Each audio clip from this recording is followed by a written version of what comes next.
राजस्थान में 4 medical college के शिलान्यास के अवसर पर एवं पेट्रोकेमिकल्स टेक्नोलॉजी इंस्टीट्यूट के लोकार्पण के अवसर पर आज वर्चुअली हमारे बीच में उपस्थित हमारे प्रधानमंत्री आदरणीय मोदी जी, आज के अवसर पर विशेष उपस्थित राज्य के मुख्यमंत्री आदरणीय अशोक गहलोत जी, भारत सरकार के मंत्रिमंडल के मेरे साथी आदरणीय भूपेंद्र यादव जी, गजेंद्र शेखावत जी, अर्जुन राम मेघवाल जी, कैलाश चौधरी जी, राजस्थान के मेडिकल एंड हेल्थ विभाग के मंत्री आदरणीय डॉक्टर रघु शर्मा जी, आदरणीय वसुंधरा राजे जी, आदरणीय हमारे सांसद रामचरण बोहरा जी, राज्यसभा के सांसद नीरज डांगी जी, यहाँ की विधायिका गंगा देवी जी, हमारे राज्य मंत्री खुबा जी, उपस्थित सभी भाइयों एवं बहनों, आज मोदी जी की ओर से राजस्थान को 4 मेडिकल कॉलेज की सौगात मिल रही है। उसके अलावा राजस्थान के युवाओं को पेट्रोकेमिकल्स टेक्नोलॉजी में अभ्यास करने के लिए अपॉर्चुनिटी मिले, उसके लिए पेट्रोकेमिकल्स टेक्नोलॉजी इंस्टीट्यूट का लोकार्पण हो रहा है। जब राजस्थान की धरती पर राजस्थान के युवाओं को मेडिकल कॉलेज में पढ़ने का अवसर मिले, अपने मेडिकल कॉलेज में पढ़ने का अवसर मिले, यहां के युवाओं को रोजगारी का अवसर के लिए उसको पेट्रोकेमिकल्स टेक्नोलॉजी इंस्टीट्यूट के माध्यम से ट्रेनिंग और ट्रेनिंग के माध्यम से रोजगार मिलने का एक नया अवसर ओपन हो रहा है। मुझे आज बताते हुए खुशी हो रही है। मेडिकल सेक्टर एक ऐसा सेक्टर है और पहले सालों में मेडिकल सेक्टर को हेल्थ के साथ नहीं जोड़ा गया था और हेल्थ को डेवलपमेंट के साथ नहीं जोड़ा गया था। डेवलपमेंट के साथ हेल्थ को जोड़ने की शुरुआत मोदी जी ने गुजरात से की है। मुझे याद है मोदी जी को गुजरात में मुख्यमंत्री का ओथ लेने के बाद आज जब 7 अक्टूबर हो रही है, तब 20 साल सरकार का हेड होने का 20 साल पूरा हो रहा है। मतलब गवर्नमेंट हेड करने का 20 साल का एक लंबा अनुभव, और उसकी शुरुआत जब गुजरात से हुई थी, उस वक्त मोदी जी ने गुजरात में सबका साथ सबका विकास का एक मंत्र दिया था। वो एक ऐसा मंत्र था जो सर्व समावेशी था। मोदी जी चाहते थे कि गरीब से गरीब लोगों का कल्याण होना चाहिए, गरीब के गरीब लोगों को लगना चाहिए कि सरकार हमारे लिए भी कुछ काम कर रही है और उसका फल उसको मिलना चाहिए। और इसलिए सबका साथ सबका विश्वास, सबका साथ सबका विकास, यानी कि सब लोगों का साथ मिले, सब लोगों को समान अवसर मिले, सब लोगों तक सरकारी योजना का लाभ मिले, सब लोगों तक हेल्थ सुविधा मिले, सब लोगों तक सरकारी योजना पहुंचे। और इस मंत्र से गुजरात में हेल्थ सेक्टर को आगे बढ़ाने की कोशिश हुई थी। मैंने देखा है गुजरात के दूर सुदूर क्षेत्र, हमारे यहां ईस्टर्न पार्ट में उमरगाम से अंबाजी तक, जो राजस्थान से छटा हुआ क्षेत्र था, वहां हेल्थ सुविधा नहीं पहुंची थी। वहां हेल्थ सुविधा पहुंचाने के लिए एक क्षेत्र तक एम्बुलेंस कैसे पहुंचे? मां अमृतम योजना, आज आयुष्मान भारत योजना के तहत सारे देश को लाभ मिल रहा है। उसकी शुरुआत जब गुजरात में हुई, वो मां अमृतम योजना से हुई। मां अमृतम योजना क्या थी? कोई गरीब व्यक्ति उसके यहाँ पैसा नहीं होता है, आर्थिक सुविधा नहीं होती है, और उसको जब कोई बड़ी बीमारी आ जाती है, बीमारी किसी को पूछ के तो नहीं आती है, गरीब को भी यहाँ भी आती है, अमीर के यहाँ भी आती है। और उस वक्त मोदी जी ने सोचा था कि गरीब लोगों को भी बेहतर स्वास्थ्य सुविधा मिलनी चाहिए, और गरीब लोगों को बेहतर स्वास्थ्य सुविधा के लिए मां अमृतम योजना के माध्यम से एक मां कार्ड दिया गया था। ये मां कार्ड से गरीब लोगों को बिना खर्च से राज्य सरकार की तिजोरी से उसका इलाज होता था। आज ये योजना आगे बढ़ के देश में उसका इंप्लीमेंटेशन आयुष्मान भारत योजना के तहत हो रहा है। और ये भी आयुष्मान भारत योजना मोदी केयर योजना के नाम से भी देश में जानी जाती है। ये योजना कैसी है? हमारे यहाँ राजस्थान में भी उसका इंप्लीमेंटेशन हो रहा है, देश के शेष भागों में उसका इंप्लीमेंटेशन हो रहा है, उसका अमलीकरण हो रहा है। आज तक 2 करोड़ से ज्यादा लोगों को आयुष्मान भारत योजना से 5 लाख तक का इलाज मुफ्त मिलने का अवसर मिला। 5 लाख रुपीस का इलाज मुफ्त मिलना, यानी कि सरकार उसका खर्च सरकार की तिजोरी से दे दे, एक सामान्य और गरीब लोगों के लिए बहुत बड़ी बात होती है।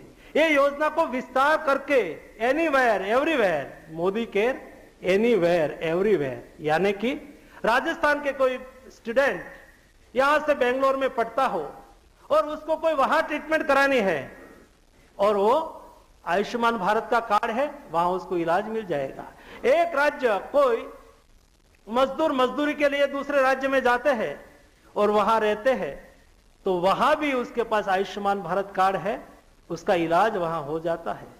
इस तरह से मोदी जी ने हेल्थ को डेवलपमेंट के साथ जोड़ के जब उस वक्त सबका साथ सबका विकास की कल्पना की थी, उसका एक भाग ये भी था जिसमें गरीब का पैसा बचे, गरीब के जेब में पैसा बचेगा तो उसका उपयोग अपने जीवन को अपर लाने में भी उपयोगी हो सकता है। वैसे ही उस वक्त मोदी जी ने हेल्थ कवरेज को गरीब लोगों के साथ कैसे जोड़ा, सबका विकास के साथ कैसे जोड़ा, उसका और उदाहरण है। मोदी जी ने गुजरात में चिरंजीवी योजना लागू की थी। ये चिरंजीवी योजना के तहत कोई मां बच्चा को जन्म देती है, या तो जब कोई मां के यहां डिलीवरी होती है, कोई बहन के यहां डिलीवरी होती है, तो डिलीवरी केवल सरकारी अस्पताल में ही गरीब लोग जाए और इलाज कराए, डिलीवरी कराए, ऐसा नहीं, लेकिन लोग भागीदारी से, और सरकारी अस्पताल में ही नहीं, प्राइवेट अस्पताल में भी उस कोई बहन बेटी की डिलीवरी हो और वहां सरकार उसको आर्थिक सहयोग कर दे। इस तरह से हेल्थ सेक्टर को डेवलप किया, हेल्थ सेक्टर को विस्तारा, उसका लाभ धीरे धीरे 20 साल तक यही सातत्यता से गुजरात से लेके सारे देश में उसका इंप्लीमेंटेशन आज मैं देख रहा हूं। देश में आयुष्मान भारत योजना का अमलीकरण हुआ, गरीबों को इलाज मिलना शुरू हुआ, लेकिन हर गरीब को इलाज सुनिश्चित करने के लिए डॉक्टर चाहिए, और डॉक्टर बनाने के लिए मेडिकल कॉलेज चाहिए। देश में 127 मेडिकल कॉलेज आज सैंक्शन की गई है और बन रही है। राजस्थान में भी 23 मेडिकल कॉलेज को अनुमति दी गई है। उसमें से 4 मेडिकल कॉलेज सिरोही, दौसा, हनुमानगढ़ और बांसवाड़ा का शिलान्यास हो रहा है। 2600 से ज्यादा स्टूडेंट को वहां एडमिशन मिलेगा। हमारे यहां स्वयं का एक हेल्थ इंफ्रास्ट्रक्चर बहुत तेजी से बढ़ रहा है, और ये राजस्थान में 2600 डॉक्टर हर साल बनेंगे और बाहर आएंगे। वो यहां राजस्थान के जनता की सुविधा के लिए, स्वास्थ्य के लिए काम करेंगे। आज गुजरात में राजस्थान के बॉर्डर के इलाके के लोग स्वास्थ्य के लिए उसको गुजरात आना पड़ता है। भविष्य में राजस्थान में ही राजस्थान के नागरिकों को ट्रीटमेंट मिल पाएगी, सुविधा राजस्थान में हो जाएगी। ऐसा इतना ही नहीं, देश में पहले एक दिल्ली एम्स हुआ करती थी, आज 22 एम्स बन रही है। 22 एम्स के माध्यम से टर्सरी केयर, बेस्ट इलाज देश के नागरिकों को मिले, इसके लिए मोदी जी ने सुनिश्चितता की है। और थोड़े दिन पहले आपने देखा होगा, लास्ट वीक में मोदी जी ने डिजिटल प्लेटफॉर्म के माध्यम से आयुष्मान डिजिटल प्लेटफॉर्म देश में लॉन्च किया। ये डिजिटल प्लेटफॉर्म से देश के नागरिक को अपने हेल्थ का रिकॉर्ड रखा जाएगा। देश के दूर सुदूर गांव में रहने वाले लोग, गरीब हो अमीर हो, उसको बेस्ट डॉक्टर की ट्रीटमेंट ये डिजिटल प्लेटफॉर्म के माध्यम से मिलेगी। अगले दिनों में हेल्थ सेक्टर में जो बदलाव हो रहा है, ये बदलाव देश को आगे बढ़ाने के लिए, देश की प्रगति के लिए, जैसा मैंने प्रारंभ में कहा, हेल्थ को डेवलपमेंट के साथ जोड़ना बहुत बड़ी बात है। मोदी जी की बहुत बड़ी कल्पना विचार है। जब देश के नागरिक स्वस्थ नहीं होते तो समाज स्वस्थ नहीं होते, और जब समाज स्वस्थ नहीं होते तो नेशन स्वस्थ नहीं हो सकता है। ये सोच आज से 20 साल पहले मोदी जी ने मां अमृतम योजना के माध्यम से गुजरात से शुरू की थी, और उसका फल आज देश के नागरिकों को मिलना शुरू हो गया है। और अगले दिनों में राजस्थान में इंस्टीट्यूट ऑफ पेट्रोकेमिकल टेक्नोलॉजी, यहां ये इंस्टीट्यूट का लोकार्पण जब प्रधानमंत्री जी कर रहे तब मुझे बताते हुए खुशी हो रही है। देश में एजुकेशनल इंस्टीट्यूट तो होती है, इंजीनियरिंग इंस्टीट्यूट तो होती है, लेकिन ये इंजीनियरिंग इंस्टीट्यूट में बच्चे पढ़ते हैं, उसका रोजगार कैसे सुनिश्चित किया जाए, और ये बच्चे पढ़ के उसको रोजगारी कैसे मिले, और एक क्षेत्र में रही इंडस्ट्रीज को उसका कैसे फायदा हो। इसलिए एजुकेशनल इंस्टीट्यूट को इंडस्ट्रीज के साथ कनेक्ट करने की बात आदरणीय मोदी जी ने कही थी। इंस्टीट्यूट टू इंडस्ट्रीज को कनेक्ट करना, उसका प्रतिबिंब एज सिपेट इंस्टीट्यूट में हम देख रहे हैं। देश में 42 ऐसी इंस्टीट्यूट चल रही है। पहले जब मोदी जी देश के प्रधानमंत्री नहीं हुआ करते थे, उसके समय के पहले की मैं बात बताऊं, वो सरकार के फंड पर निर्भर थी। मोदी जी ने आत्मनिर्भरता का मंत्र दिया, मोदी जी ने इंस्टीट्यूट टू इंडस्ट्रीज कनेक्ट की बात कही, और ये सोच का ये नतीजा निकला। आज ये 42 सिपेट सेंटर इंस्टीट्यूट उसके इलाके में रहने वाली छोटी मोटी इंडस्ट्रीज, वो इंडस्ट्रीज का प्रॉब्लम सॉल्व करते हैं, उसका टेस्टिंग फैसिलिटी देते हैं, उसको और कोई प्रोजेक्ट देना है तो ये सिपेट इंस्टीट्यूट को देते हैं, और सिपेट इंस्टीट्यूट धीरे धीरे ट्रेनिंग भी देने लगी, उसका प्रॉब्लम भी सॉल्व करने लगे। छोटी छोटी एमएसएमई होती है तो उसके पास समय नहीं होता है, उसके पास इतना फाइनेंशियल सिचुएशंस में उसकी स्ट्रांग नहीं होती है जो रिसर्च में समय लगाए, वो प्रोजेक्ट दे देते थे सिपेट में। और आज ये 42 सिपेट, 42 सिपेट आत्मनिर्भर है, सेल्फ सस्टेन है, उसको सरकार का कोई पैसा नहीं चाहिए, वो स्वयं अपना उपार्जन करते हैं, और एक साल में 1 लाख स्टूडेंट को ट्रेनिंग 3 महीने, 6 महीने, 1 साल, डिप्लोमा, डिग्री, पीएचडी तक एजुकेशन देते हैं, और उसमें से 95% लोगों को प्लेसमेंट मिल जाता है, रोजगारी मिल जाती है।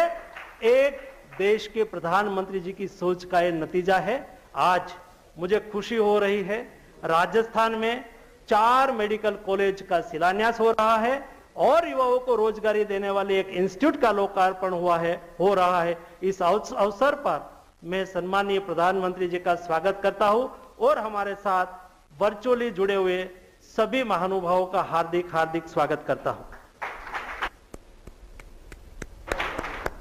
धन्यवाद महोदय। अब हम सादर अनुरोध करते हैं माननीय मुख्यमंत्री राजस्थान से कि वे अपना संबोधन करें।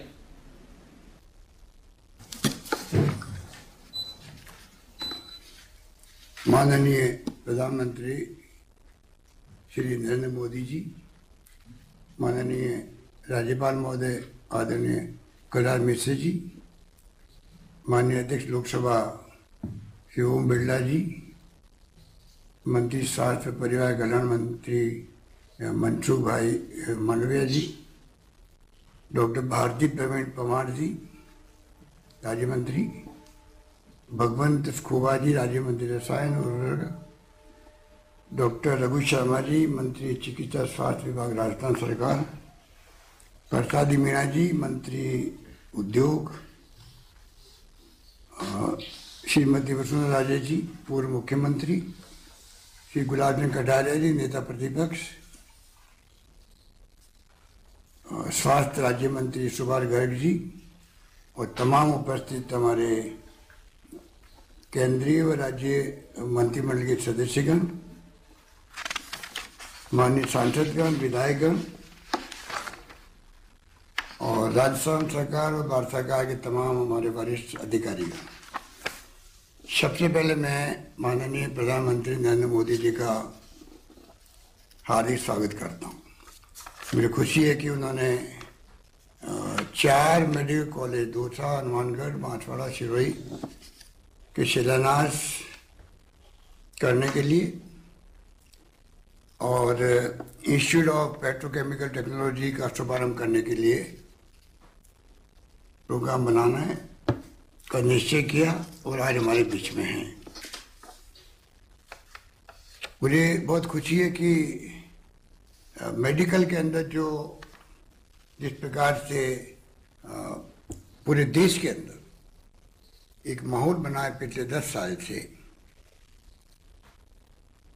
उसी का परिणाम है आज हम लोग 4 मेडिकल कॉलेज का शिलान्यास करना संभव हुआ।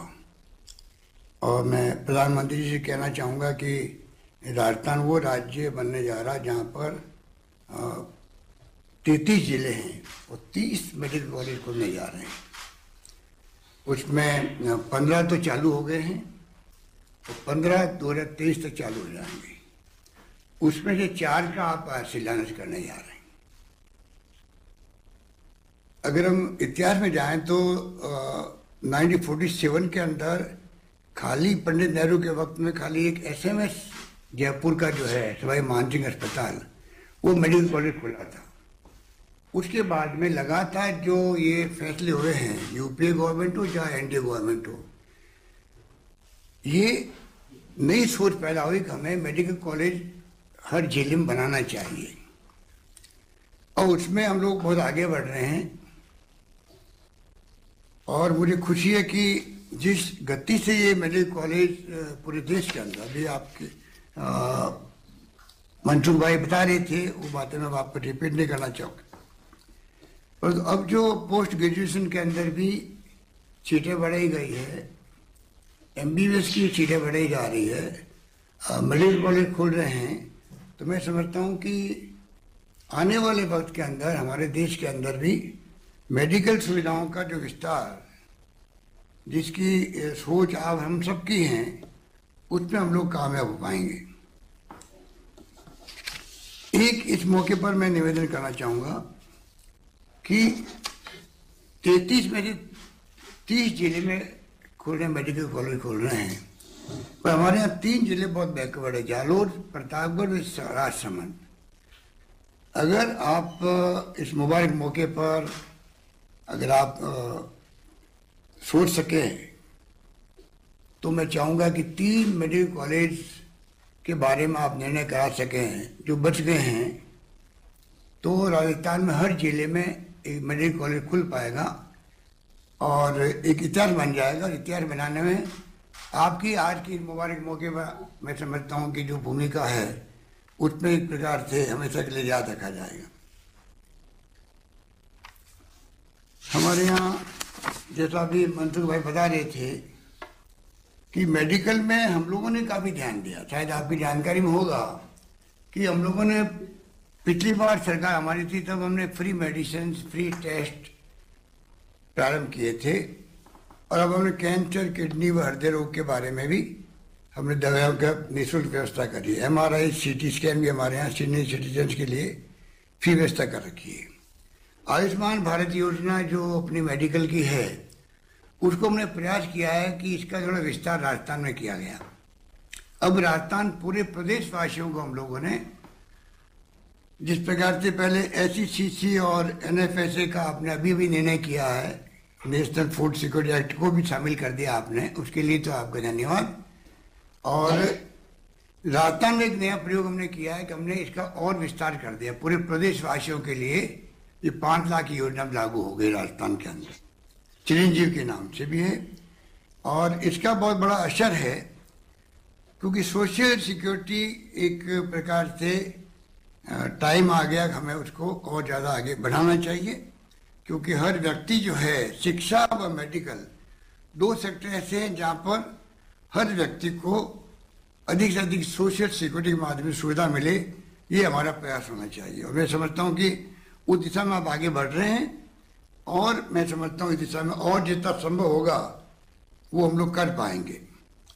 कोरोना के अंदर भी आपको शायद इस बार का एहसास भी है कि राजस्थान ने कोई कमी नहीं रखी थी। जो निर्देश केंद्र सरकार ने दिए थे हमें, उनको हमने पूरा फॉलो किया। उसी कारण से हम लोग चाहे मृत्यु दर हो वो बहुत कम रही और रिकवरी रेट भी बहुत अच्छी रही थी।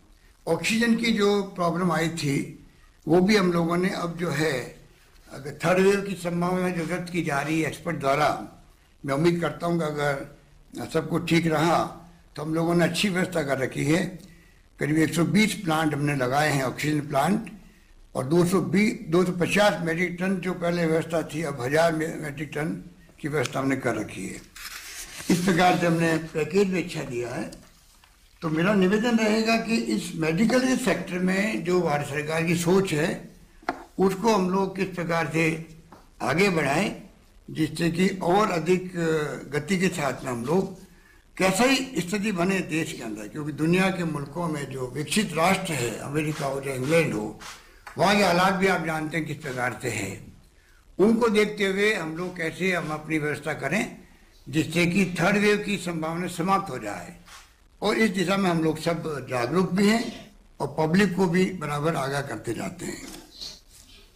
ये सीपेट जो जिसका आज आपने उद्घाटन किया है, उसके लिए भी मैं आपका बहुत शुक्रिया अदा करना चाहूँगा, आपको धन्यवाद दूंगा, क्योंकि ये बहुत ही महत्वपूर्ण संस्थान है जिसका शिलान्यास तो बहुत पहले ही हो गया था। और मुझे बताया गया कि ये सीपेट जो है, central institute of plastic engineering के नाम से, ये जब इंदिरा गांधी जी थे प्राइम मिनिस्टर, उस जमाने में यूएनडीपी के साथ में मिलकर के 68 के अंदर इसकी पहली स्थापना चेन्नई में हुई थी। और उसके बाद में अलग अलग सेंटर बनाए गए, करीब 43 सेंटर देश भर में काम कर रहे हैं। और मुझे खुशी है कि जयपुर में सीपेट सेंटर के माध्यम से जो प्लास्टिक टेक्नोलॉजी के क्षेत्र में काम आज प्रारंभ हुआ है, इंस्टीट्यूट ऑफ पेट्रोकेमिकल टेक्नोलॉजी का उद्घाटन हुआ है, उसका भी जैसे अभी मंत्री जी बता रहे थे, आने वाले वक्त में हमें इसका बहुत बड़ा लाभ मिलेगा, इसमें कोई दो राय नहीं है। इस मौके पर ये भी मैं निवेदन करना चाहूँगा कि आपको शायद याद होगा कि आप ही ने राजस्थान में रिफाइनरी का शुभारंभ किया था 55 के अंदर। आप खुद पधारे थे जब पिछली बार आपके एनडीए फर्स्ट के अंदर, और वो काम आगे बढ़ रहा है। हालांकि कुछ डिले हो गया, उसके कारण से मैंने सुना है कि जो कॉस्ट बहुत बढ़ चुकी है उसकी भी, और उसका जो टाइम सेक्टर है वो भी शायद बढ़ रहा है।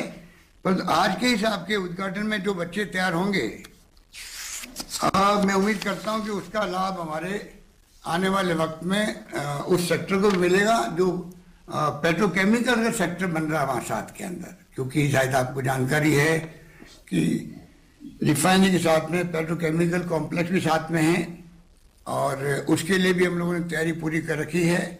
मैं उम्मीद करता हूँ जल्दी ही आपके सानिध्य में मैं बात करना चाहूँगा, अभी जो यहाँ अधिकारी बैठे हुए उनसे भी, कि पेट्रोकेमिकल इन्वेस्टमेंट रीजन जो बनेगा वहाँ पर, उसके लिए हमने अप्लाई कर रखा है, उसकी जल्दी स्वीकृति मिले, जिससे कि रिफाइनरी बनने के साथ साथ में लोग रोजगार मिल सके, इंडस्ट्री आ सके वहाँ पर प्लास्टिक आधारित, और एरिया का डेवलपमेंट हो सके। मैं उम्मीद करता हूँ कि उस पर भी आप हमें पूरा सहयोग देंगे। जैसा आप जानते हैं कि वैसे तो राजस्थान के अंदर भी अब पहले वाली बात नहीं रही। आज आपने एक नया इंस्टीट्यूट का जो उद्घाटन किया है, ये बहुत ही प्रतिष्ठित संस्थान है, और यहाँ पर IIT, MNIT, IIM, AIIMS, SMS, NLU, NIFT, अच्छी संस्थान हमारे यहाँ आई है। और मुझे उम्मीद है कि आपके सहयोग से हमें आने वाले वक्त के अंदर भी राजस्थान में जो समस्याएं हमारे समय समय में आती रहती है, ये हम आपसे रिक्वेस्ट करते हैं उस पर आप विशेष ध्यान देंगे। राजस्थान की भौगोलिक परिस्थितियों को देखते हुए आज राजस्थान देश के अंदर सबसे बड़ा राज्य बन गया है जब से छत्तीसगढ़ बना है, पर पानी हमारे यहाँ मुश्किल से 1% है, आबादी 10% है, दूरियां बहुत दूर दूर है। कुछ तो आपका खुद का अनुभव भी है गुजरात को लेके हुई, तो हमारे यहाँ कई तरह के इलाके ऐसे रेगिस्तानी हैं और जो सर्विस डिलीवरी है एक जिले से दूसरे जिले में और एक गांव से दूसरे गांव में, उसमें हमें पानी हो चाहे बिजली हो, सड़क हो या शिक्षा व्यवस्था हो, वो पहुंचाने में ज़्यादा पैसा खर्च होता है बल्कि अन्य राज्यों के मुकाबले का। तो मैं निवेदन करूंगा कि 2-3 मेरी छोटी सी सुझाव थे जो मांगे थी, हो सकता है आप उस पर ध्यान देंगे तो मैं समझता हूँ कि राजस्थान के अंदर विकास के अंदर एक और हमें लाभ मिलेगा। जोधपुर में एक तो मेडिकल डिवाइस पार्क की हमने मांग कर रखी है डिपार्टमेंट से, बोरनाडा के अंदर एक कोटा में bulk pharma and drug park के लिए जो आपकी स्कीम आपने शायद तय किया है भारत सरकार में, उसमें हम चाहेंगे कि राजस्थान को ये 2 इंस्टीट्यूट मिल जाए तो उसका हमें लाभ मिलेगा। और अंत में मैं कहना चाहूँगा कि हमारे यहाँ RDPL एक कंपनी थी पहले भारत सरकार और स्टेट गवर्नमेंट की जॉइंट वेंचर में दवाएं बनाने की, वो कंपनी बंद पड़ी है कई सालों से। तो हमने मंत्री जी से भी रिक्वेस्ट की है कि भारत सरकार की कुछ देनदारी उसके ऊपर होगी।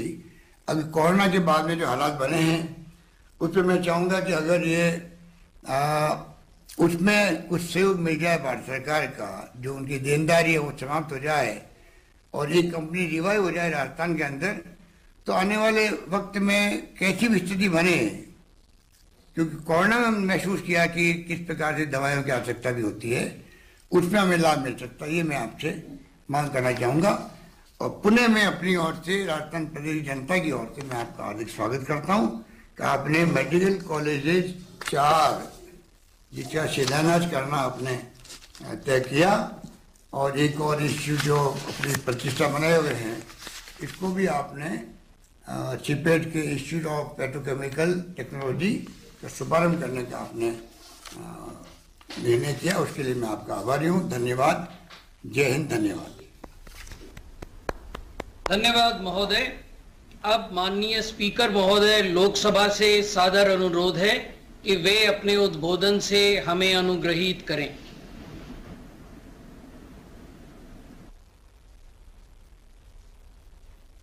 राजस्थान के माननीय मुख्यमंत्री जी, केंद्र सरकार के माननीय स्वास्थ्य एवं रसायन उप मंत्री मनसुख मांडविया जी, केंद्र सरकार के सभी मंत्रीगण, राज्य सरकार के सभी मंत्रीगण, सभी जनप्रतिनिधिगण, विशिष्ट अतिथिगण, राजस्थान के सभी नागरिक बंधुओं, भाइयों और बहनों, इस अवसर पर मैं माननीय प्रधानमंत्री महोदय का हार्दिक अभिनंदन करता हूं और आभार व्यक्त करता हूं कि उन्होंने राजस्थान में 4 नए मेडिकल कॉलेज के शिलान्यास तथा जयपुर में सीपेट पेट्रोकेमिकल टेक्नोलॉजी इंस्टीट्यूट के लोकार्पण समारोह में समय निकालकर राजस्थान की जनता को ये महत्वपूर्ण तोहफा दिया, उसके लिए मैं उनको राजस्थान की जनता की ओर से धन्यवाद देता हूं। सिरोही, हनुमानगढ़, बांसवाड़ा और दौसा में नए मेडिकल कॉलेज का आज शिलान्यास हो रहा है। ये वो इलाके हैं जो आदिवासी इलाके हैं, अविकसित इलाके हैं। उन इलाकों के अंदर चिकित्सा सेवा का लाभ मिलने से यहाँ की जनता को बहुत सहायता मिलेगी। इसी के साथ ही मेडिकल क्षेत्र में इच्छुक विद्यार्थियों को अफोर्डेबल शिक्षा का सपना भी पूरा हो सकेगा। वहीं दूसरी ओर जयपुर में सीपेट के नए पेट्रोकेमिकल टेक्निकल इंस्टीट्यूट के उद्घाटन में पेट्रोकेमिकल सेक्टर के कौशल विकास के नए रास्ते खुलेंगे, नए विद्यार्थियों को तकनीकी ज्ञान मिलेगा और राजस्थान में पेट्रोलिंग और प्लास्टिक के क्षेत्र में एक नया कार्य मिलेगा। मेरा मानना है कि यह कदम निश्चित रूप से आत्मनिर्भर भारत के निर्माण में मील का पत्थर साबित होगा। मैं विश्वास व्यक्त करता हूं कि प्रधानमंत्री महोदय नरेंद्र मोदी जी के नेतृत्व में नए भारत के निर्माण का जो सपना है वो पूरा होगा और भारत विकास और प्रगति के मार्ग पर इसी ओर चलेगा। मैं इस मौके पर सभी लोगों को विशेष रूप से धन्यवाद दूंगा कि आज राजस्थान के अंदर और देश के अंदर चिकित्सा इंफ्रास्ट्रक्चर के अंदर एक मजबूत कदम बढ़ रहे हैं। केंद्र सरकार और राज्य सरकार दोनों सरकार मिलकर कोरोना के बाद हमने चिकित्सा इंफ्रास्ट्रक्चर को बहुत बढ़ाया है और आज देश चिकित्सा इंफ्रास्ट्रक्चर के रूप में प्रधानमंत्री नरेंद्र मोदी जी के नेतृत्व में मजबूत हुआ है, सशक्त हुआ है। आने वाले समय में इन चारों मेडिकल कॉलेज का लाभ भी राजस्थान के दूर दराज जनता को मिलेगा। मैं माननीय प्रधानमंत्री जी को आज के कार्यक्रम में पधारने के लिए राजस्थान की जनता की ओर से बहुत बहुत साधुवाद देता हूं, बधाई देता हूं। धन्यवाद। बहुत धन्यवाद महोदय। अब परम आदरणीय प्रधानमंत्री जी से करबद्ध अनुरोध है कि वे रिमोट बटन दबाकर सिरोही, हनुमानगढ़, बांसवाड़ा और दौसा के चिकित्सा महाविद्यालयों का एक फिल्म के माध्यम से शिलान्यास करने की कृपा करें। सर्वजन हिताय सर्वजन सुखाय। यदि किसी व्यक्ति ने इस अवधारणा को सार्वजनिक जीवन में लोक कल्याण के लिए प्रतिबद्धता के साथ अपनाया है तो वो हैं प्रधानमंत्री श्री नरेंद्र मोदी जी। उनके मुख्यमंत्रित्व काल तथा बीते 7 साल में स्वास्थ्य सेवा के विस्तार तथा सुधार के लिए जितना काम हुआ है उतना पहले कभी नहीं हुआ। भारत सरकार द्वारा चलाई जा रही विश्व की सबसे बड़ी स्वास्थ्य योजना आयुष्मान भारत ने गरीब के जीवन की सबसे बड़ी चिंता दूर की है। इसी प्रकार रोगों की रोकथाम के लिए हेल्थ एंड वेलनेस सेंटर देश भर में उभर रहे हैं, जिसके माध्यम से रोगों की रोकथाम पर जोर दिया जा रहा है। मेडिकल एजुकेशन क्षेत्र में रिफॉर्म से चिकित्सा शिक्षा एवं चिकित्सा कर्मियों की उपलब्धता में व्यापक सुधार हुआ है। माननीय प्रधानमंत्री की कटिबद्धता से देश ने स्वास्थ्य क्षेत्र में अभूतपूर्व आयाम स्थापित किए हैं।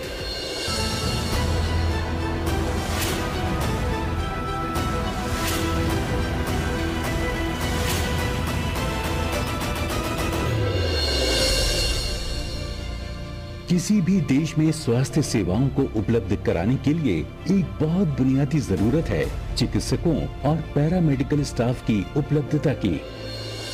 एक तरफ देश में मेडिकल एजुकेशन में सीटों की संख्या बढ़ाई जा रही है, वहीं इनमें एडमिशन से लेकर रेगुलेशन तक एक सीमलेस और ट्रांसपेरेंट व्यवस्था बनाई जा रही है। माननीय प्रधानमंत्री श्री नरेंद्र मोदी जी के ओजस्वी और दूरदर्शी नेतृत्व में भारत में चिकित्सा शिक्षा और स्वास्थ्य सेवा क्षेत्र में संस्थागत बदलावों के माध्यम से स्वास्थ्य सेवाओं को दूर दराज क्षेत्रों तक पहुंचाने के लिए कार्य किया जा रहा है। नेशनल मेडिकल कमीशन से देश में मेडिकल शिक्षा के विस्तार को गति मिलेगी, उसकी क्वालिटी में सुधार आएगा और करप्शन की शिकायतें दूर होगी। 2013-14 से पहले देश में कुछ मेडिकल कॉलेज थे और उनकी पहुंच में क्षेत्रीय असंतुलन था। इस असंतुलन को दूर करने के लिए जिला चिकित्सालयों को मेडिकल कॉलेज में बदलने का फैसला हमारे लोकप्रिय प्रधानमंत्री श्री नरेंद्र मोदी जी ने लिया। स्वास्थ्य क्षेत्र में काम करने वालों की उपलब्धता को बढ़ाने, मेडिकल शिक्षा देने के लिए मेडिकल कॉलेज के निर्माण में क्षेत्रीय असंतुलन को दूर करने, जिला अस्पतालों में उपलब्ध संसाधनों का बेहतर उपयोग कराने, स्पेशलिस्ट और टर्शरी देखभाल की सुविधा सरकारी मेडिकल महाविद्यालयों और अस्पतालों के माध्यम से उपलब्ध कराने की आवश्यकता थी। इस उद्देश्य को लेकर जो योजना बनाई गई, उसके तहत कुल 157 मेडिकल कॉलेज स्वीकृत हुए, जिनमें से 47 शुरू हो चुके हैं। इस योजना के बेहतरीन परिणाम देखने को मिल रहे हैं। आज हमारे देश में 854 की जनसंख्या पर एक डॉक्टर उपलब्ध है। पिछले 7 सालों में मेडिकल कॉलेज की संख्या 1.5 गुना तक बढ़कर 558 हो गई है। वहीं अंडर ग्रेजुएट की सीटों में पिछले 7 साल में 62% और पोस्ट ग्रेजुएट की सीटों में 78% की वृद्धि हुई है। बदलाव की इस लहर का एक बड़ा उदाहरण राजस्थान है। भारत सरकार ने राजस्थान के लिए 23 मेडिकल कॉलेज स्वीकृत किए, जिनमें से 7 मेडिकल कॉलेज बाड़मेर, भरतपुर, भीलवाड़ा, चुरू, डूंगरपुर, पाली और सीकर में शुरू हो चुके हैं। धौलपुर में स्थित मेडिकल कॉलेज में ओपीडी का शिलान्यास हुआ है और मेडिकल कॉलेज शुरू होने की प्रक्रिया में है। शेष 15 मेडिकल कॉलेज अलवर, बारां, बांसवाड़ा, चित्तौड़गढ़, दौसा, जैसलमेर, करौली, नागौर, श्री गंगानगर, सिरोही, बूंदी, सवाई माधोपुर, टोंक, हनुमानगढ़ और झुंझुनू में स्वीकृत किए गए हैं। इनमें से बांसवाड़ा, दौसा, सिरोही और हनुमानगढ़ में स्थित 4 मेडिकल कॉलेज का शिलान्यास माननीय प्रधानमंत्री जी के कर कमलों द्वारा आज हो रहा है। जल्द ही देश के हर प्रदेश, हर प्रांत और हर हिस्से को मिलेंगे नए मेडिकल कॉलेज, जो तैयार करेंगे कुशल डॉक्टरों की ऐसी एक बड़ी फौज, जो देश के हेल्थ केयर सिस्टम को मजबूती प्रदान करके नई ऊंचाइयों तक पहुंचाएंगे। परम आदरणीय प्रधानमंत्री जी से पुनः सादर अनुरोध है कि वे CIPET institute of petrochemical technology Jaipur का उद्घाटन रिमोट बटन दबाकर एक फिल्म के माध्यम से करने की कृपा करें।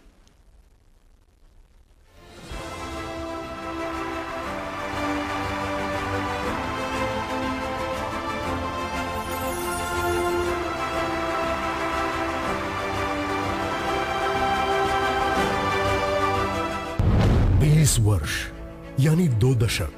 वैसे तो यह अवधि अधिक नहीं, जब करना हो भारत जैसे राष्ट्र का नवनिर्माण और बनाना हो भव्य भारत। पर कहते हैं ना, जब इरादे हो अटल और विश्वास हो अडिग, तो क्या नामुमकिन है। जी हां, इसी नामुमकिन को मुमकिन करने का दूसरा नाम है भारत के यशस्वी प्रधानमंत्री श्री नरेंद्र मोदी जी, जिनके नेतृत्व में गत 20 वर्षों से पहले गुजरात और फिर संपूर्ण भारत में अभूतपूर्व गति से और अभूतपूर्व स्तर पर हो रहा है सर्वस्पर्शी विकास। नरेंद्र मोदी जी के विजन के साथ इस विकास यात्रा में हर सेक्टर दे रहा है योगदान। इसमें पेट्रोलियम, पेट्रोकेमिकल्स, पॉलीमर जैसे क्षेत्र की भी है अहम भूमिका।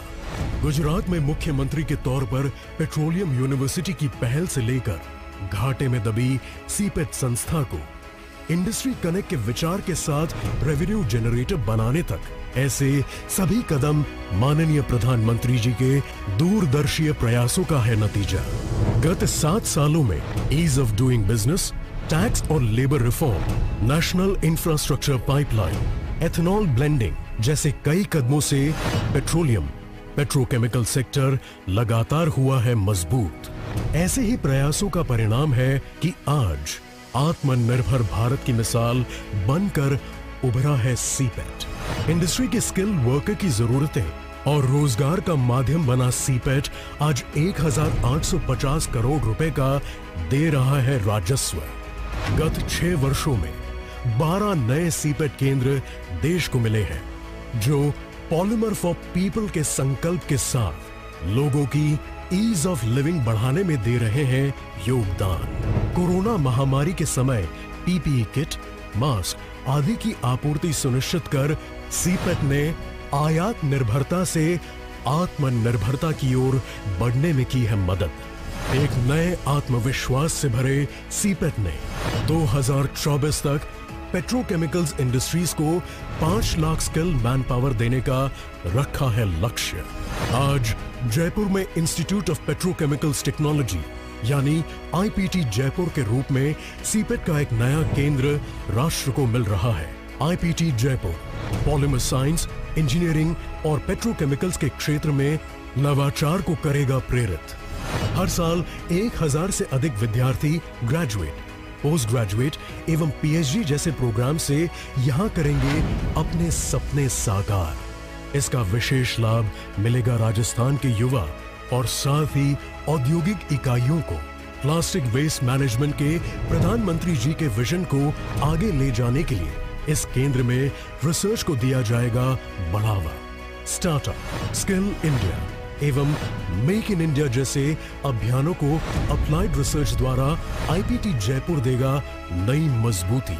राजस्थान और सीपेट के लिए आज का दिन है ऐतिहासिक, जब आईपीटी जयपुर को प्रधानमंत्री जी कर रहे हैं देश को समर्पित।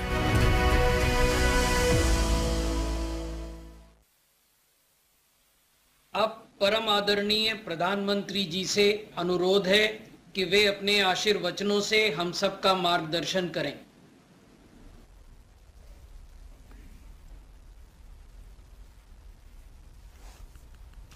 नमस्कार। राजस्थान की धरती के सपूत और भारत की सबसे बड़ी पंचायत लोकसभा के कस्टोडियन हमारे आदरणीय स्पीकर श्रीमान ओम बिरला जी, राजस्थान के मुख्यमंत्री श्रीमान अशोक गहलोत जी, केंद्रीय स्वास्थ्य मंत्री श्री मनसुख मंडाविया जी, केंद्रीय मंत्रिमंडल मेरे अन्य सभी सहयोगी श्रीमान गजेंद्र सिंह शेखावत जी, भूपेंद्र यादव जी, अर्जुन राम मेघवाल जी, कैलाश चौधरी जी, डॉक्टर भारती पवार जी, श्री भगवंत खुबा जी, राजस्थान की पूर्व मुख्यमंत्री बहन वसुंधरा राजे जी, नेता विपक्ष गुलाब चंद कटारिया जी, राजस्थान सरकार के अन्य मंत्रीगण, सांसदगण, विधायकगण, कार्यक्रम में उपस्थित अन्य सभी महानुभाव और राजस्थान के मेरे प्यारे भाइयों और बहनों, 100 साल की सबसे बड़ी महामारी ने दुनिया के हेल्थ सेक्टर के सामने अनेक चुनौतियां खड़ी कर दी और ये महामारी बहुत कुछ सिखाया भी है और बहुत कुछ सिखा रही है। हर देश अपने अपने तरीके से इस संकट से निपटने में जुटा है। भारत ने इस आपदा में आत्मनिर्भरता का, अपने सामर्थ्य में बढ़ोतरी का संकल्प लिया है। राजस्थान में 4 नए मेडिकल कॉलेज के निर्माण के कार्य का प्रारंभ और जयपुर में इंस्टीट्यूट ऑफ पेट्रोकेमिकल टेक्नोलॉजी का उद्घाटन इसी दिशा में एक अहम कदम है। मैं राजस्थान के सभी नागरिकों को बहुत बहुत बधाई देता हूं और आज मुझे राजस्थान के इस विशेष कार्यक्रम में वर्चुअली मिलने का मौका मिला है, तो मैं राजस्थान के उस बेटे बेटियों का भी अभिनंदन करना चाहता हूं जिन्होंने ओलंपिक में हिंदुस्तान का झंडा गाड़ने में अहम भूमिका निभाई है।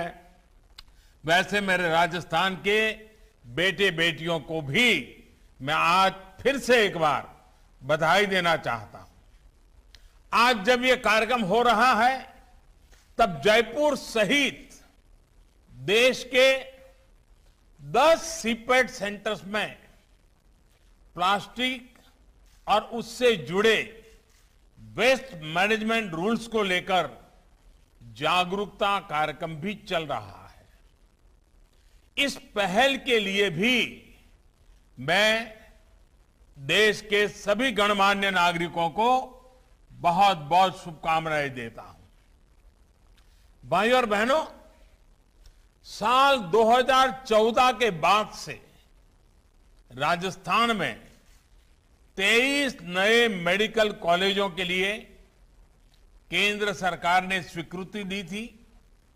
इनमें से 7 मेडिकल कॉलेज काम करना शुरू कर चुके हैं और आज बांसवाड़ा, सिरोही, हनुमानगढ़ और दौसा में नए मेडिकल कॉलेज के निर्माण की शुरुआत हुई है।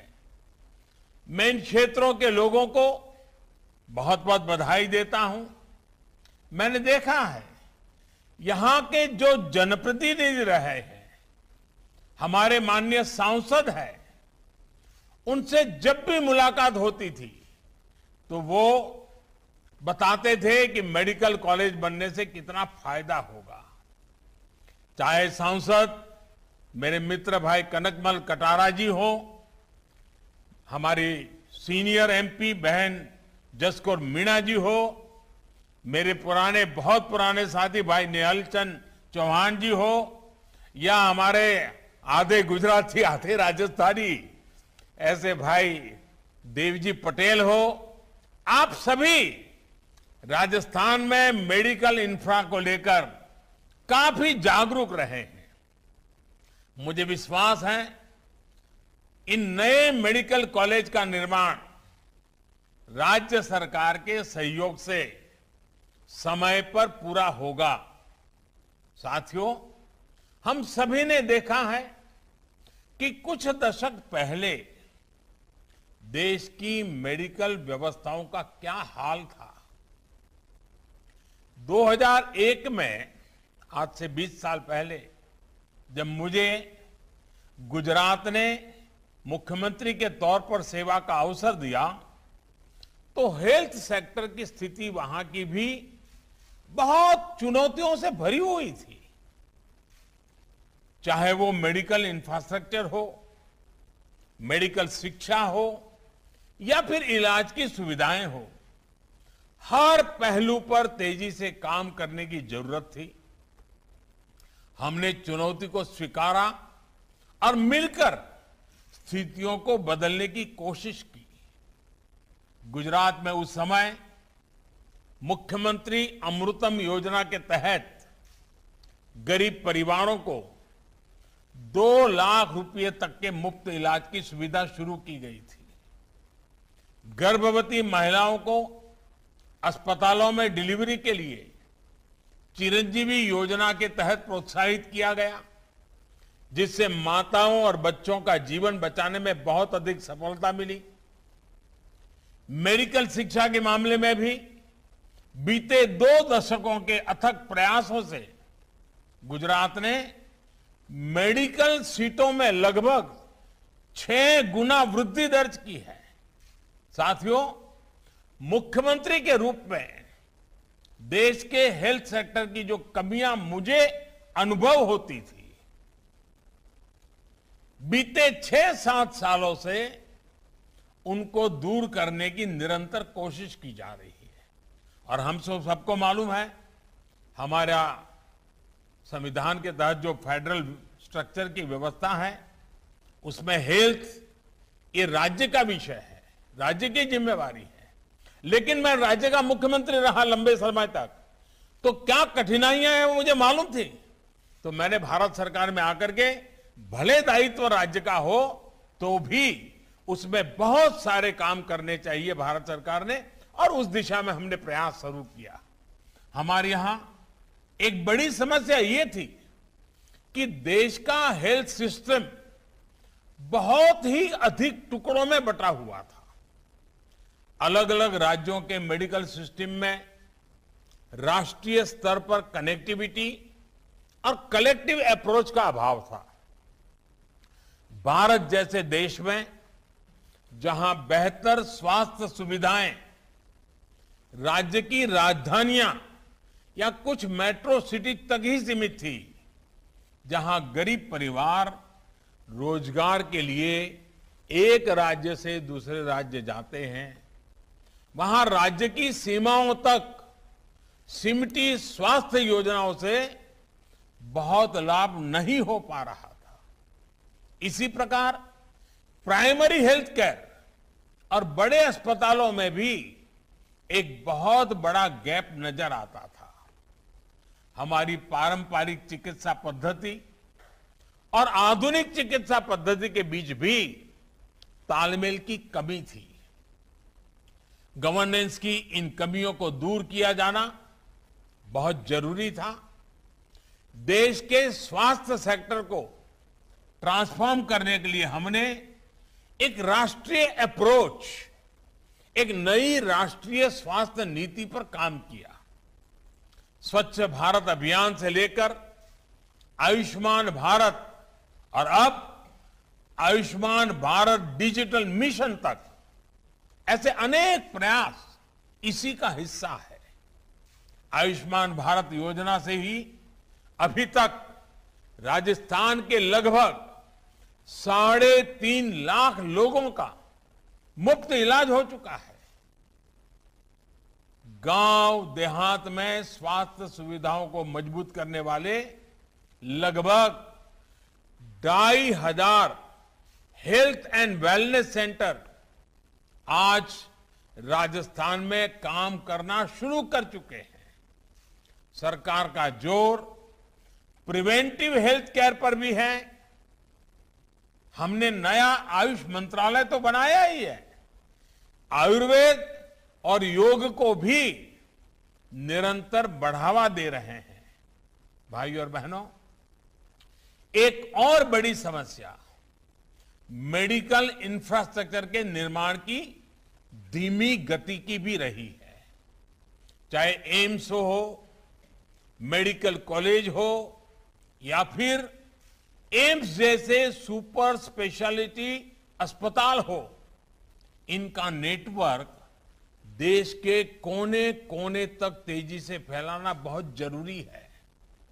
आज हम संतोष के साथ कह सकते हैं कि 6 एम्स से आगे बढ़कर आज भारत 22 से ज्यादा एम्स के सशक्त नेटवर्क की तरफ बढ़ रहा है। इन 6-7 सालों में 170 से अधिक नए मेडिकल कॉलेज तैयार हो चुके हैं और 100 से ज्यादा नए मेडिकल कॉलेज पर काम तेजी से चल रहा है। साल 2014 में देश में मेडिकल की अंडर ग्रेजुएट और पोस्ट ग्रेजुएट की कुल सीटें 82,000 के करीब थी। आज इनकी संख्या बढ़कर 1,40,000 सीट तक पहुंच रही है। यानी आज ज्यादा नौजवानों को डॉक्टर बनने का मौका मिल रहा है। आज पहले से कहीं अधिक नौजवान डॉक्टर बन रहे हैं। मेडिकल एजुकेशन की इस तेज प्रगति का बहुत बड़ा लाभ राजस्थान को भी मिला है। राजस्थान में इस दौरान मेडिकल सीटों में 2 गुनी से भी अधिक बढ़ोतरी हुई है। यूजी सीटें 2,000 से बढ़कर 4,000 से ज्यादा हुई हैं। पीजी सीटें राजस्थान में 1,000 से भी कम थी। आज पीजी सीटें भी 2,100 तक पहुंच रही हैं।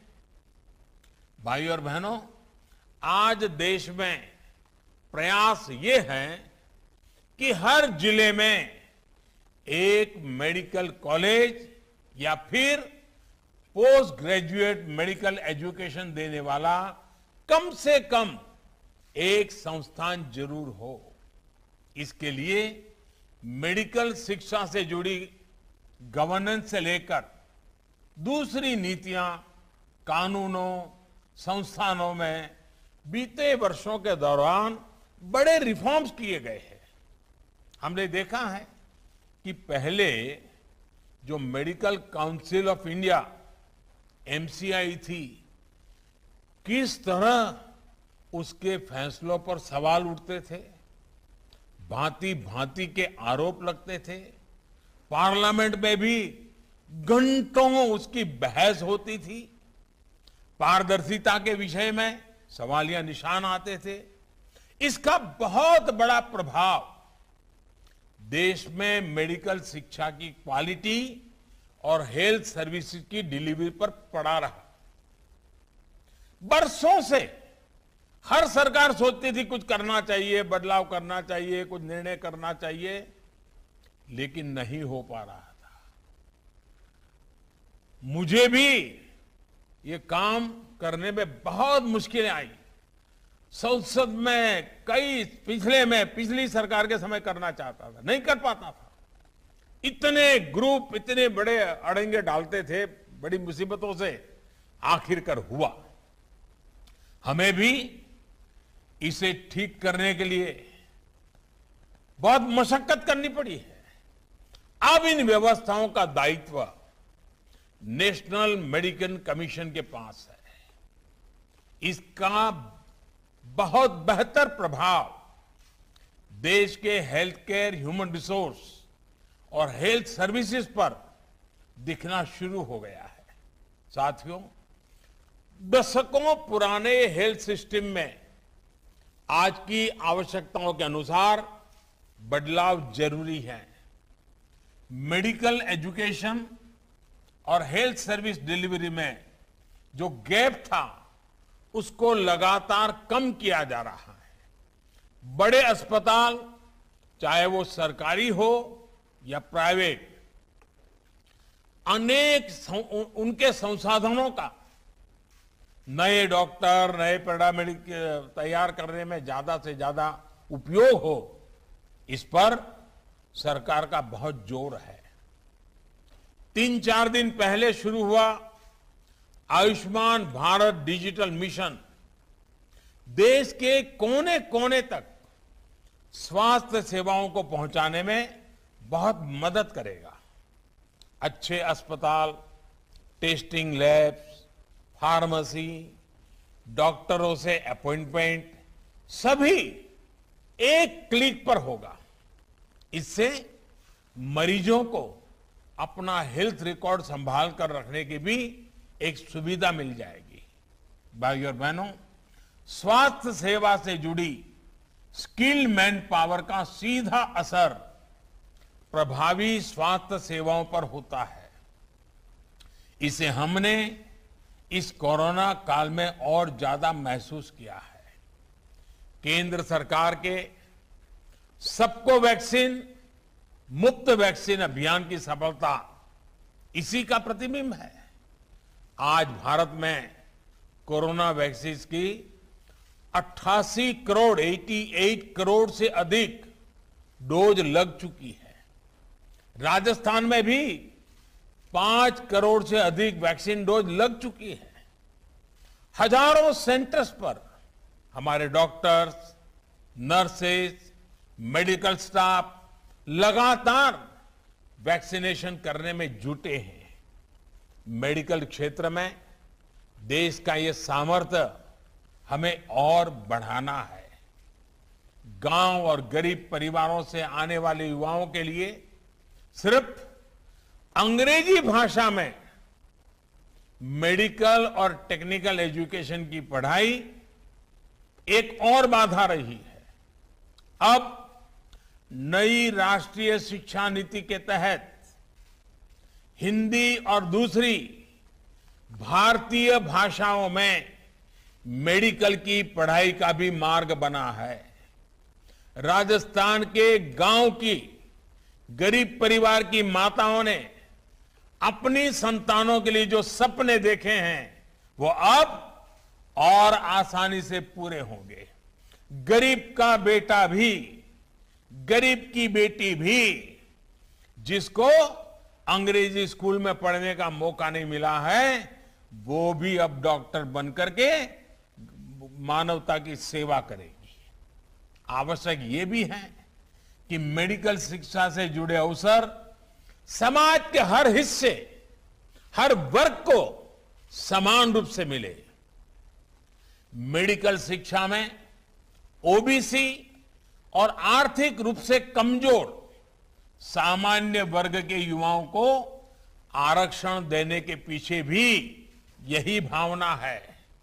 साथियों, आजादी के इस अमृत काल में उच्च स्तर का कौशल न सिर्फ भारत की ताकत बढ़ाएगा, बल्कि आत्मनिर्भर भारत के संकल्प को सिद्ध करने में भी बड़ी भूमिका निभाएगा।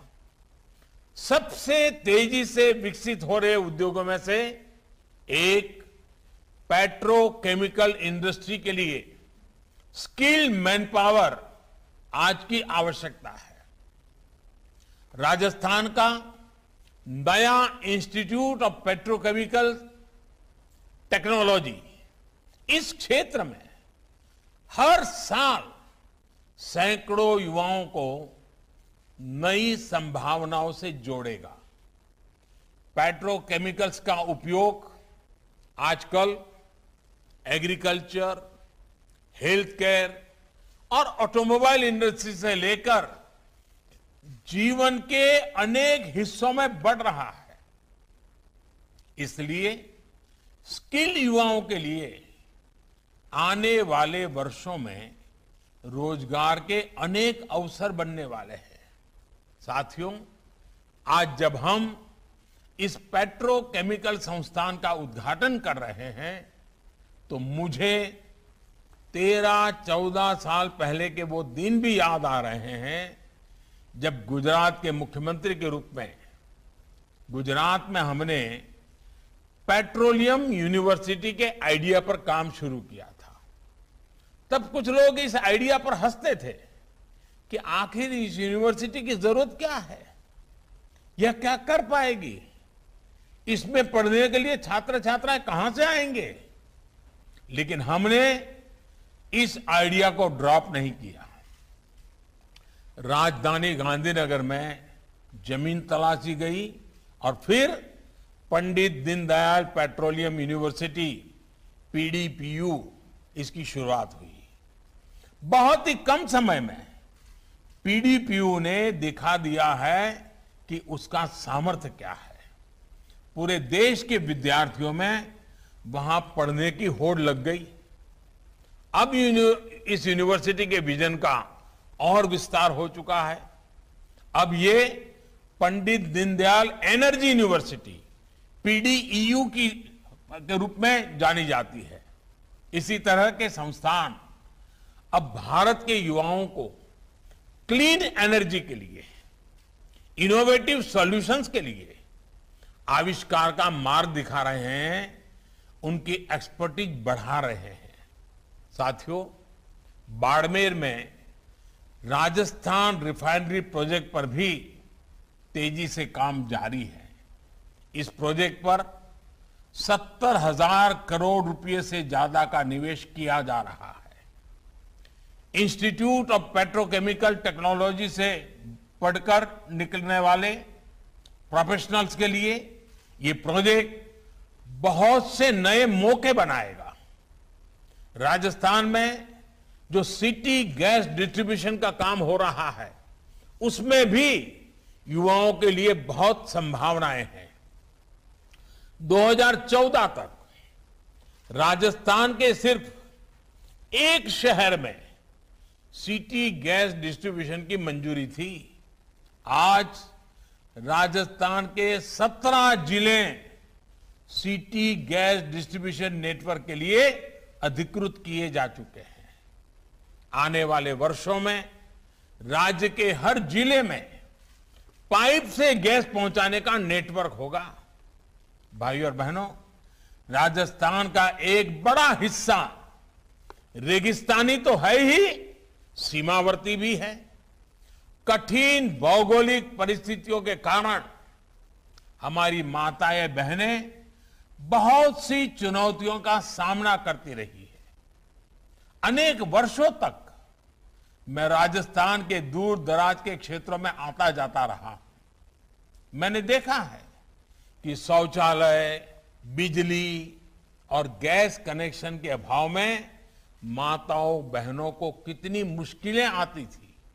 आज गरीब से गरीब के घर शौचालय, बिजली और गैस का कनेक्शन पहुंचने से जीवन बहुत आसान हुआ है। पीने का पानी तो राजस्थान में एक प्रकार से आए दिन माताओं बहनों के धैर्य की परीक्षा लेता है। आज जल जीवन मिशन के तहत राजस्थान के 21 लाख से अधिक परिवारों को पाइप से पानी पहुंचना शुरू हुआ है। हर घर जल अभियान राजस्थान की माताओं, बहनों, बेटियों के पैरों में जो सालों साल छाले पड़ते हैं, उन पर मरहम लगाने का एक छोटा पर ईमानदार प्रयास है। साथियों, राजस्थान का विकास भारत के विकास को भी गति देता है। जब राजस्थान के लोगों को गरीब की, मध्यम वर्ग की सहूलियत बढ़ती है, उनकी ईज ऑफ लिविंग बढ़ती है, तो मुझे भी संतोष होता है। बीते 6-7 वर्षों में केंद्र की आवास योजनाओं के माध्यम से राजस्थान में गरीबों के लिए 13 लाख से अधिक पक्के घर बनाए गए हैं। पीएम किसान सम्मान निधि के तहत राजस्थान के 74 लाख से ज्यादा किसान परिवारों के बैंक खाते में लगभग 11,000 करोड़ रुपए सीधे किसान के खाते में ट्रांसफर हुए हैं। प्रधानमंत्री फसल बीमा योजना के तहत राज्य के किसानों को 15,000 करोड़ रुपए से अधिक का क्लेम भी दिया गया है। साथियों, बॉर्डर स्टेट होने के नाते कनेक्टिविटी और बॉर्डर एरिया डेवलपमेंट को प्राथमिकता का लाभ भी राजस्थान को मिल रहा है। नेशनल हाईवे का निर्माण हो, नई रेलवे लाइनों का काम हो, सिटी गैस डिस्ट्रीब्यूशन हो, दर्जनों प्रोजेक्ट्स पर तेजी से काम जारी है। देश के रेलवे को ट्रांसफॉर्म करने जा रहे डेडिकेटेड फ्रेट कॉरिडोर का भी बड़ा हिस्सा राजस्थान से और गुजरात से है। इसका काम भी नए रोजगार की अनेक संभावनाएं बना रहा है। भाइयों और बहनों, राजस्थान का सामर्थ्य पूरे देश को प्रेरणा देता है। हमें राजस्थान के सामर्थ्य को भी बढ़ाना है और देश को भी नई ऊंचाइयों पर पहुंचाना है। ये हम सबके प्रयास से ही संभव है। सबका प्रयास। ये आजादी के 75 वर्ष में हमने ये सबका मई प्रयास, इस मंत्र को लेकर के और ज्यादा ताकत से आगे बढ़ना है।